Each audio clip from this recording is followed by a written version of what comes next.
அடா பாவீங்களா, இப்படி ஒரு கொப்பரையில கூழ் குடிக்கிறதுக்கு குடிக்காமலே இருக்கலாம்யா. சமீபத்துல எங்க ஊர்ல கூழ் வறுக்கும் திருவிழா நடைபெற்றது. திருவிழாவை முன்னிட்டு கரகம் எடுத்துக்கிட்டு மக்கள் எல்லாரும் கூழ் ஊத்துறதுக்காக வந்துட்டு இருந்தாங்க. கூழ் ஊத்துறதுக்கு ஒரு கொப்பரை வச்சிருந்தாங்க.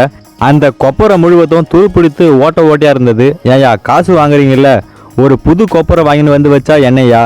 இப்படியாயா 10 வருஷமா துருப்பிடிச்ச ஒரு கொப்பரையை கொண்டு வந்து வைப்பீங்க? ஏதோ கடமைக்கு ஒரு வேலை செய்யறது இருக்கட்டும். இந்த கூழ் எல்லாம் ஊத்தும் போது கொப்பரையில் இருக்கிற துரு எல்லாம் வயிற்றுல போயிடுச்சுன்னா செப்டிக் ஆகி சீவு பிடிக்க வேண்டியதுதான். அது மட்டும் இல்லாம கூழ் ஊத்தும் போதே பாதி கூழ் கொப்பரையில் இருக்கிற ஓட்ட வழியா வெளியே போயிடும். இதெல்லாம் விடுங்க, எப்படியோ ஒரு வழியா கூழ் எல்லாம் கொப்பரையில் ஊத்திட்டு மக்கள் எல்லாரும் குடிக்கிறதுக்காக ஆவலோட காத்துட்டு இருந்தாங்க. கூழை அப்படியே குடிச்சிட்டா எப்படி? அதனால அதுல வேப்பில, திருநீர், சிகப்பு எல்லாத்தையும் அள்ளி வீசிட்டு கொப்பரையை சுத்தி வந்து ஒரு பூஜை போட்டுட்டு அதுக்கப்புறமா மக்கள் எல்லாரும் அள்ளி குடிச்சாங்க. உங்க ஊர்ல எப்படி போச்சுன்னு கமெண்ட்ல சொல்லுங்க.